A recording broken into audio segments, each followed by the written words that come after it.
లక్నవ్ ఆహా నుంచి శ్రీనివాస్ గారిని మాట్లాడాల్సిందిగా కోరుకుంటున్నాము.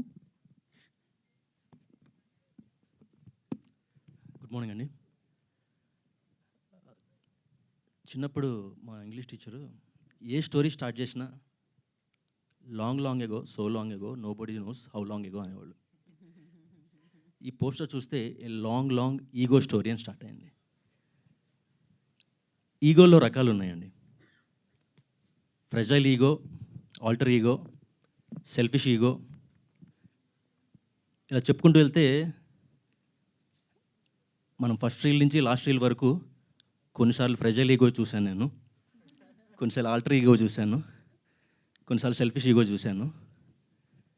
ఫైనల్గా క్లైమాక్స్కి వచ్చేసరికి ఈగోలని పక్కన పెట్టే ద్వారా I go plus you go is equal to we go అనే టైప్లో క్లోజ్ చేద్దాం అనిపిస్తుంది.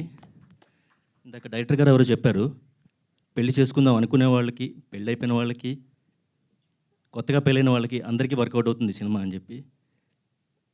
నేను యాక్చువల్గా మూవీస్ ఎవాల్యుయేట్ చేసేటప్పుడు సింగిల్గా చూస్తాను, తర్వాత టీంతో చూస్తాను, రేపు ఆహాలో ఫ్యామిలీతో చూస్తాను.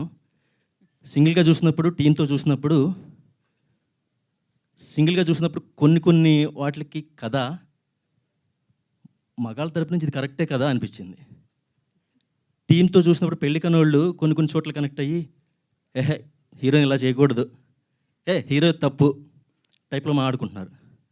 రేపు ఫ్యామిలీతో చూసేటప్పుడు నేను కరెక్టా, మా ఆవిడ కరెక్టా అనేది క్లారిటీ వచ్చేస్తుంది. తర్వాత కుదిరితే మమ్మీతో కూడా చూస్తాను. అప్పుడు ఇద్దరు కరెక్ట్ కాదురా, మా బ్లాక్ అండ్ వైట్ టైంలో వేరే ఈగోస్ ఉండేవి, అవన్నీ మేము మడిసి జోబులో పెట్టుకునేవాళ్ళమి. మా టైంలో ఉన్న ఈగోస్ని కుర్చీ మడత పెట్టి పక్కన పెట్టేవాళ్ళమి. ఇప్పుడు మీ టైంలో ఈగోస్ కరెక్ట్ ఈగోస్ కాదు. కరెక్ట్గానే చెప్పారు డైరెక్టర్ గారు, I go plus you go is equal to we go. Thank you.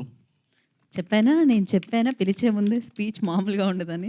And thank you Srinivas గారు, థ్యాంక్ యూ సో మచ్. ఫ్యూచర్లో నాకు తెలిసి ఆయన రైటర్, డైరెక్టర్ అని కూడా నేను కమ్ యాడ్ చేస్తాం అనమాట మేము.